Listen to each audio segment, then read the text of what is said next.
Hey, what's up, everybody? What's up, everybody? How y'all doing? How y'all doing? How y'all doing? How y'all doing? Forgot to comb my hair, but it's all good. It's all good. How y'all doing? How y'all doing?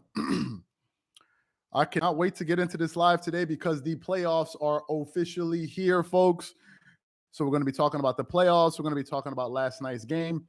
So we're just going to give everybody about a minute or so to get in here, maybe a minute and a half to get into the live, and then we'll get into it. Make sure you hit the likes as you're coming in. Also, make sure you check in the comment section because I usually like to see, greet people as they come in. What's good? Shark Flags. Also, say what's good to Marco. Marco, the co-founder, he's also here with us. Hey, man, hey, appreciate that. Thank you so much.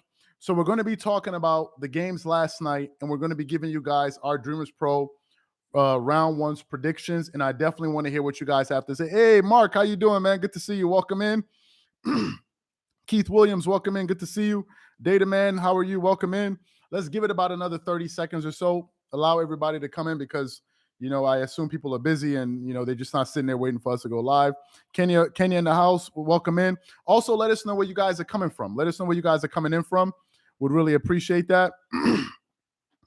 What do you think? Props to Pelicans, bumpy start, but playoff berth. Yeah, congratulations to the Pelicans, man. They fought hard. Love the stuff, man. And tune in. Appreciate that, JC. How you doing? Let's give it about another 15 seconds or so. Oakland, California, Florida was good. We got Trinidad in the house was good. Melbourne, Australia. Oh, my God. What time is it out there? LeBron James from Akron. Okay, Colorado Springs, I see you. Nigeria, what's good, man? How are you? Welcome in. I see you. Thank you for supporting from Texas. I see you coming in, Jeff from Texas. Jerome from Chi-Town. Let's give it about another 10 seconds and we'll get it started. Maryland, the town, Maryland. For those of you guys who don't know, I'm actually born in Maryland, but I grew up in New York. Nigeria. Hey, Chinoya, how are you? Welcome in. Florida, Vegas, Illinois. Okay, so I see we have people coming in. California, Cali was good. All right, so make sure you go ahead and hit the likes and then we'll get it started. So let's get into it here. Also, we're going to be, reacting to some of your comments as we go. So let's get into it here. So yesterday had two big games in the playoffs, right? There were two big games really for the play-in for teams trying to make it into the playoffs. And I watched pretty much all of the Atlanta Hawks versus Cleveland Cavalier game. I thought it was actually a really good game. And funny enough, when the Cleveland Cavaliers were up in that game, I actually had the feeling that the Atlanta Hawks were going to come back and win that game. Here's the reason why I had that feeling. Maryland, welcome in. Welcome. Thank you guys for coming in. The reason I had a feeling that the Hawks were going to come back and win that game was because of what I saw the Hawks do to the Philadelphia 76ers last season. The Hawks are a gritty team. Trae Young is a hell of a Trae Young is like an assassin, man. This guy doesn't seem to be bothered by the moment. It looks like he relishes contentious moments in NBA games, and he always shows up usually in big games. So even though the Cleveland Cavaliers were leading in that game, I had a feeling that they were going to come back and win the game. So, congratulations to the Hawks for making it into the playoffs in 2 years in a row. So congratulations to them. Welcome in, welcome in. But the game I was really, really paying attention to, because y'all know I'm a Clippers supporter, I support the Clippers, was the Clippers versus Pelicans game. That was a game I was really, paying a lot of attention to. And going into that game, I had a good feeling about the team because I said, okay, although they don't have their best player in Kawhi Leonard, at least they have Paul George. And about maybe 4 or 5 hours or so, make sure you guys hit the like button, guys, so we get more people get notified. And maybe about 4 or 5 hours before the game, we got the news that Paul George would not be able to play because he was he had entered into the COVID, protocols. Apparently, PG, I think that day or the day before, whatever it was, wasn't feeling good and was probably symptomatic or whatever it is. And I think the protocol is whenever you have those type of symptoms, they're going to isolate you from the team. Now, funny enough, none of his teammates, got sick or had any, particular issues like that. And the moment that I found out Paul George wasn't going to play, I basically felt totally deflated. I said to myself at that moment, like, this has been the Clippers' entire season pretty much, right? it's been a team. They've had a season in which you're like, this team has all the potential to do well, but for whatever reasons, things don't go their way. Coming into this season, there was a lot of uncertainty surrounding the Clippers. Why? Because their best player in Kawhi Leonard was not going to be able to play. Most people thought he wasn't going to be able to play. Why? As y'all remember, he had a partial tear in his right ACL last season, and he had, in the playoffs in round 2, I think it was in game 4 against the Utah Jazz. Then he had surgery in the offseason, and I think they were saying there's something like a 6 to 9 month recovery process, or maybe 9 to 10 month recovery period. So I thought that Kawhi Leonard was actually going to be able to come back. When did I think he was going to come back? I thought Kawhi was going to come back right after All-Star break. But Skip Bayless, who we titled this video after, Skip Bayless said that Kawhi Leonard would not be back for the entire season. That's what he said. At the time, I thought Skip Bayless was being a little bit pessimistic, but he did say that he is plugged in to certain people in that Clippers organization, and he knew that Kawhi Leonard was not going to come back. So basically, it seemed as if a lot of us that were rooting for the Clippers were basically going off of hope. And in the end, I ended up being wrong. He did not return. And in last night's game, as I was watching the game, when they got down, I knew that the Clippers were going to come back because they've been doing that pretty much for the past, let me say, 2 seasons or so. If you follow this team last year, they had a lot of great comebacks, but especially in the playoffs. And I knew that they weren't just going to lie down and give up and not come back. So I knew that they were going to come back, but ultimately they just didn't have enough, man. It's one thing if you're asking them to win with Paul George, right? It's one thing if you ask them to win because they have an all-star. But when you don't have any all-stars on the floor and you ask this team to continuously go out there and try to win games, I don't think it's easy. I don't think it's an easy thing for them to do, right? I don't think it's an easy thing for them to do. So somebody said I'm always wrong. I guess you're right, man. I don't think it's an easy thing for them to do, and ultimately they got eliminated. So let me get into what Skip Bayless said, because he's the one that we titled this video after. Basically, this is what Skip said. After the Clippers lost, he put out a tweet that I want to read, and the tweet said, "If Kawhi and Paul George are back full strength next year, the Clippers will be the team to beat in the West." Now, obviously, we do have some people that watch our content, and some people think that we just be making stuff up. So let me post that right here. You guys can go, oh, well, I can't post it, but you guys can, because it has too many characters. Actually, I can post it. Let me post a quote here, and I think you guys should be able to check it out on Twitter. Let me see if this is the same tweet. Yes, it is. So let me post it here for you guys in case for some of the people that don't believe it. That's what Skip Bayless basically had to say about the the Clippers. Now, here are my thoughts. And also for the people coming in, we're also going to be getting to the first round predictions for these playoffs. So make sure you stick around for that, because I'm sure you guys are going to enjoy that. So let me get into this.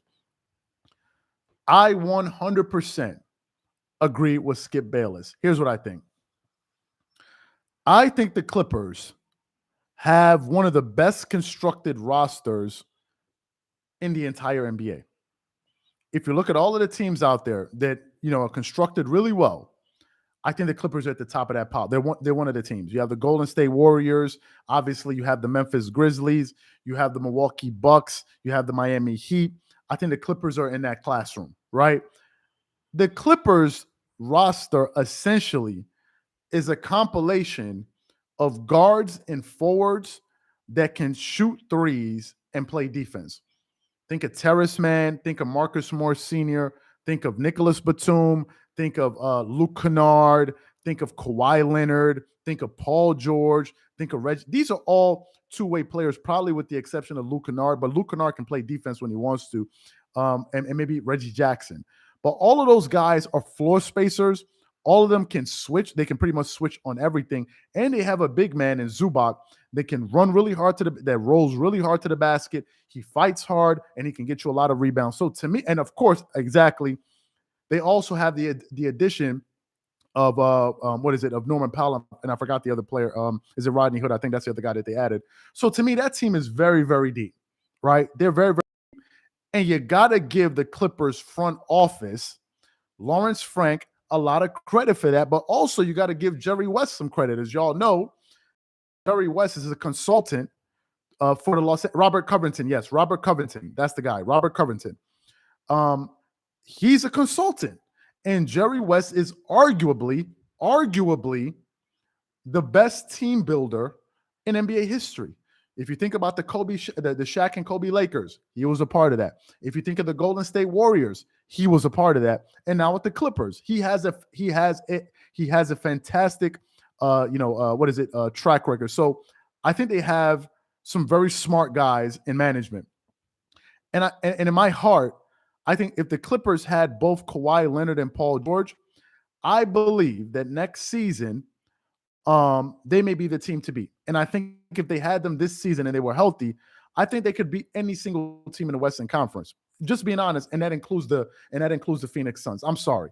I saw them take that Phoenix Suns team to 6 games without Kawhi Leonard. I saw them take them that far. So I don't know why I would feel like as if they wouldn't be able to beat that team. Hey, James, what's going on? Welcome in. I appreciate that, James. I don't know why I wouldn't feel like the Clippers would be able to beat them if they have Kawhi Leonard. So if they have those two guys, I agree with Skip Bayless. They're the team to look at the look to beat in the Western Conference next season, I believe. I also think that they have arguably the best coach in the NBA in Tyronn Lue. So you can't overlook that, right? They have the best coach. Let me see what. Let me see. James, I appreciate that, James. Do you think Paul George and Kawhi signing that Clippers has underachieved? That's a very good question. It's a very good question that you ask. Have they underachieved? I think the answer is yes and no. Why do I say they've achieved? I think number one, since the Clippers, since the acquisition or before the acquisition of Kawhi Leonard, the Clippers are trending in the right direction.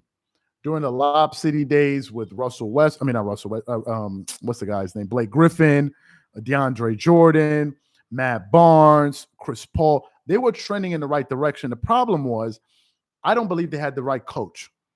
I don't believe Doc Rivers was the right coach for that team. And when I first started following the Clippers, a lot of people felt that same way, especially Clippers fans. They're like, you don't know, bro. This guy has cost us a lot of games. So I think I think it was a success from the standpoint that Kawhi Leonard really made that team a legitimate contender in the West, number one. Since the acquisition of Kawhi Leonard and Paul George, they made it to their first Western Conference Finals appearance. So they made history, as Pat Beverly said. We made history together. So that is true. So that is a success. Ultimately, if you're saying it's a failure since they haven't won the NBA championship, I would also have to agree with that. That it's been a success, but the job is not done yet. Let me say that, right? Because you make it to a Western Conference final, you never been there. Somebody said, bro, the Clippers, yeah, I'm aware of that. I saw them lose. Thank you for telling us the obvious, that the Clippers lost. So I'm fully aware of that. So to answer your question, I think the answer is a double-edged sword, and I think the answer is yes and no. Anyway, so let me get into the playoff predictions here, because this is the real fun part, and this is the part I want to get into. The playoffs are about to start basically in like 40 minutes. So we wanted to get into this part of it before the playoffs begin, at least round one. So let me get into the playoff predictions here. And this is the part that's going to be a lot of fun for me. Also, by the way, for those of you that are here, that are actually watching this live, I noticed that a lot of you guys are not aware that we're actually on Instagram. So for those of you guys that are here, make sure you follow us on Instagram, because we do also answer some questions on there. So I'm going to pin that to the top here. So make sure you guys follow us on Instagram.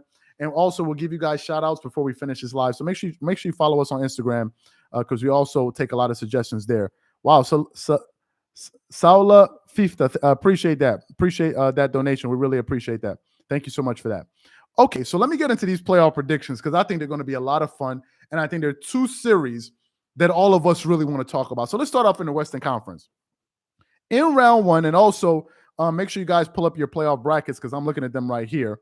So in round one, I'm going to go with Phoenix and the New Orleans Pelicans in round one. So in that series, listen, Phoenix is the best team in the Western. I think the three top teams in the Western Conference right now are Phoenix, the Warriors, and the Memphis Grizzlies. I would even put them in that same order. Now, don't count out the Warriors, though, but I'm going to get to that a little bit later because they do have a lot of championship pedigree, but I want to get to that in a second.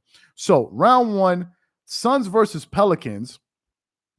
I actually have the Suns winning that series in 5 games. I got the Suns winning that series in 5 games. That's my opinion. You guys can leave. Okay, somebody says Suns in 4. Okay, damn. I at least try to give the Pelicans 1 game. And speaking about the Pelicans, you know what? I was going to start talking about Zion Williamson, but maybe I'll get back to him. Okay, Keith says he thinks that they're going to win in 6. I definitely have them winning in 5, and I think the Suns are going to advance in round 1. So that's what I have for that series. Now, let me get to the Dallas versus Utah series. I know a lot of people feel like this may be the year that Dallas breaks through. For somebody that watched the Utah Jazz in the playoffs last season, and I think they had the best record in the NBA, if I'm not mistaken, Utah is a very, very tough place to win in, especially in the playoffs. It is one of those arenas that is very hard to win games in.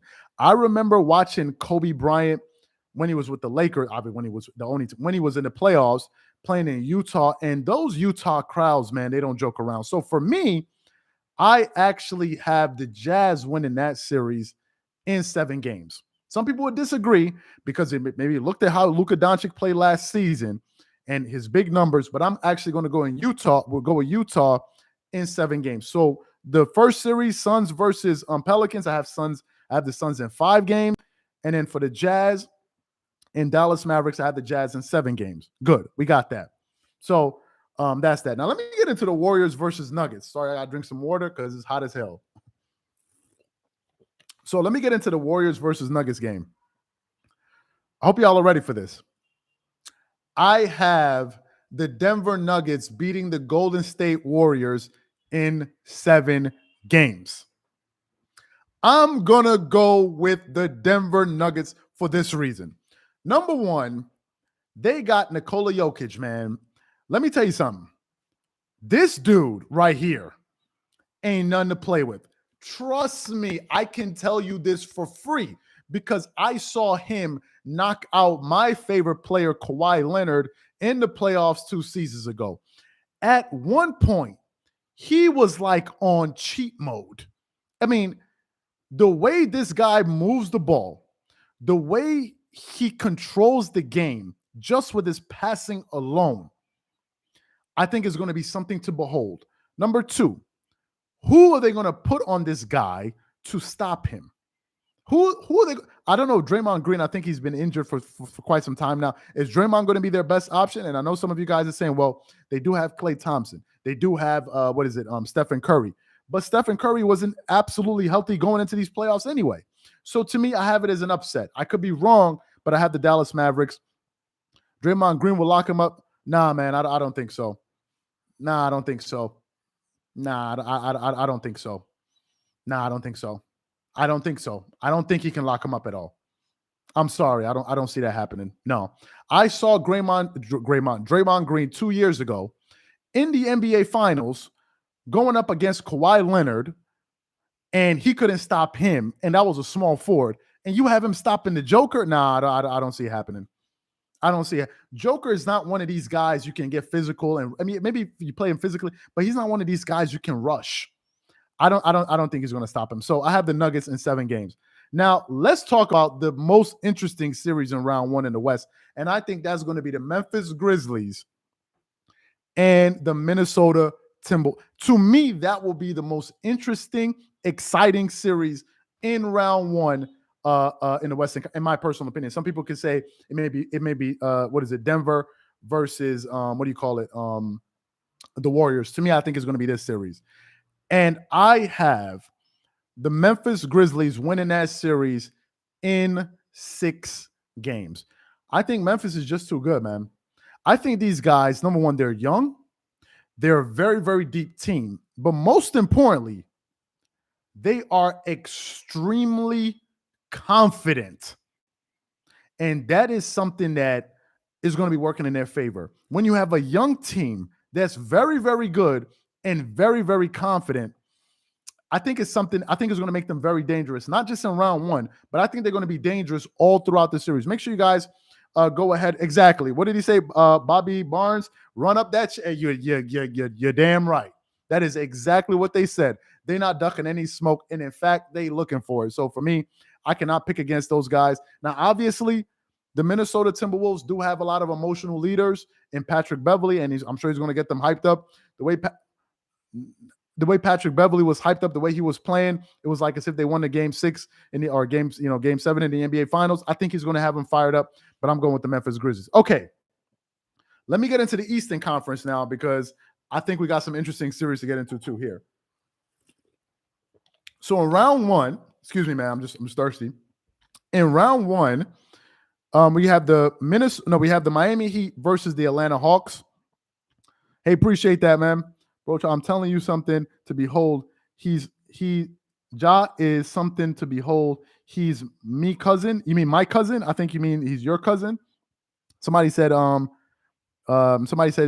Okay, if he is, man, that's pretty cool. All right, so we have the Heat versus the Atlanta Hawks. I have the Heat winning that series in 6 games. I don't think it's going to be that complicated. I think the Miami Heat are going to win. I don't see the Miami Heat getting knocked out in round one, so I have them winning that series. Now, hey, appreciate that, Eugene. Let me get to the interesting one. Philadelphia versus the Toronto Raptors. I hope y'all are ready for this one.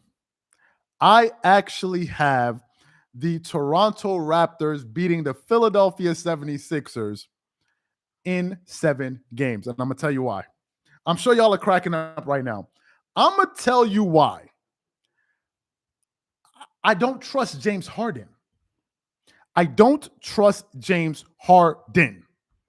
I don't know what is going on with James Harden. Recently said, y'all heard the comments that Jalen Rose said about James Harden when he said his numbers is looking like tour dates. Are you like tour dates? Listen, James Harden, first of all, basically came out there and said, I don't see any pressure. I don't see any reason why I should be worried. To me, I am going to go with the Toronto Raptors. I think Joel Embiid is going to be putting up beast mode numbers, and I think James Harden is going to be a non-factor. That's what I think. I think James Harden, to me personally, I just think that James Harden seems like one of these dudes that just doesn't care. That's just my opinion. That's just my opinion. There are too many instances of they lose a game, a big game. He's in a big game, they lose, and you see him at the club. Like, James Harden doesn't strike me as somebody that really gives a damn, in my personal opinion. These are my thoughts. So I got the Raptors in 7. Let's move to the next one. And also, I think Doc Rivers is going to find a way to choke in another series. So I have him losing that series. Now, Milwaukee, Chicago. This would be an interesting one because I know we have some Chicago Bulls fans in here, but I actually have the Bucks winning that series in 6 games. I'm going with the Bucks in 6 games. I think the Bucks are too talented. I think they have too much experience. They've been there before. I think Giannis Antetokounmpo is just as hungry as he was the year before. I think I'm going to go with the Bucks in 6 games. I could be wrong. Maybe they win it in 7. Maybe they may win it in 5, but I have the Bucks winning that series in 6. So I'm rolling with the Bucks. But I want to get to the most interesting matchup in round 1 in the Eastern Conference. And I left some good time for this one because I really want to get into this one. And I really want to hear you guys' thoughts and opinions on this one. The Boston Celtics versus the Brooklyn Nets. I think that is going to be the most interesting series in round 1 in the playoffs. Let's just face it. This is going to be the one to watch. So before I tell you who's going to win, let me tell you some things to pay attention to.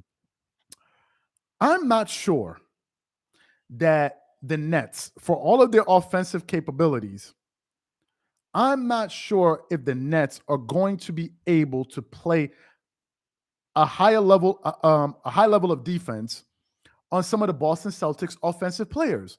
Jason Tatum is a 6'8" second coming of Tracy McGrady. You're going to have to guard him. Kevin Durant can give you 50, but so can Jason Tatum. That's one thing. The second thing is this. They also got to guard, what's his name? Jaylen Brown. I think a lot of people who just pick the Nets like that, a lot of people are saying, well, they have KD and Kyrie, but they forget that those other 2 guys can also score 80 points or 70 points on any given night. So that's the first thing. Can Kyrie and Kevin Durant play good enough defense on those Celtics wing players in order to make an impact over a 7-game series? I don't think you're going to be able to shoot that team out of the building. If your goal is to outscore them, I don't see it happening. That's the first thing. The second thing to pay attention to, guys, is that the Boston Celtics have the number 1 defense in the NBA. The Boston Celtics are the number 1 defensive team in the league. Guys, that is a real factor. The Boston Celtics, they don't have to stop KD and Kyrie because you cannot stop them. All you need to do is make them just a little bit less efficient. So instead of them shooting 50% like they normally do, get them to shoot 45, 44, 43. You're not going to be able to stop Kyrie, but you got to be able to slow him down. And this is the reason why Ben Simmons is a major factor, because at least if you had Ben Simmons on the floor, you can put him on Jaylen Brown for an entire series or on Jason Tatum for an entire series. As we speak, they don't have that. So to me, I think that and Boston has some defenders, and Marcus Smart and these guys. So Boston has some real, they got some dudes too.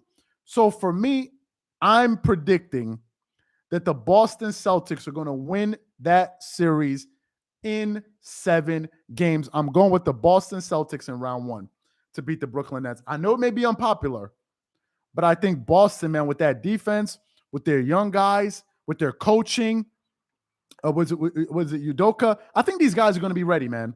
And also, you got to factor in the fact that the Brooklyn Nets, their head coach is Steve Nash. Are we sure Steve Nash is going to be able to make the right adjustments and make the right substitution patterns in game, in between? Are we sure about that? For the people thinking that the Brooklyn Nets are going to win, I think we're relying on the greatness of Kyrie Irving and Kevin Durant. But you also got to factor in that other team has some great young, talented players, and they do something that the Nets don't do, which is play defense. And that's going to factor in. So this is my first round predictions. So this is what I think. We're going to be covering the playoffs. We'll probably go live tomorrow, depending on how the day goes. Charles, you got to factor the Robert Williams injury. Yes, that is true. That is true. I'm not sure if Robert Williams playing. I'm not sure if he's playing. I don't know. So again, real quick, for those of you guys that haven't followed us on Instagram, make sure you follow us on Instagram. I'm going to post it right here. Let me just post it here. So make sure you follow us. We also do see some of your comments. I'm going to post it right there. And also, I'm going to give you guys a live shout out before we get off here. So let me log into IG. Okay, so we got some people. Jumpman15 has followed us. KB Magic, Very Elite. I see you guys. So make sure you guys follow us on IG, because we definitely read some of your comments and questions and stuff there. So I think it's going to be a hell of a series. But to me, that's what I have. So make sure you guys leave your predictions. Salute Charles from New York. Hey, it was good from New York. It was good. Let me just make sure let me just check the last comments. Charles, you're a factor. Okay, yep. Got that. Okay. I think I pretty much got all of your comments. Yeah, the Warriors of Miami Heat. Thank you. Yeah, so okay, I see some people following us here. Rack nice. So don't excited. Yeah, appreciate that. So we'll definitely catch you guys on the next one. Have a good day, man. And thank you guys for your attention. And also happy Easter. If we don't go live tomorrow, happy Easter. And Twitter. Oh, yeah, real quick. One second. Let me give you guys my Twitter. Funny enough, a lot of people ask me about the Twitter. So let me give you guys my Twitter right here. And I can't find the company one, but that's my Twitter here. So you guys can definitely hit me up on Twitter. Thank you guys for your attention. We'll catch you guys on the next episode. God bless. Happy Sunday and happy Easter. Have a good one. Peace out.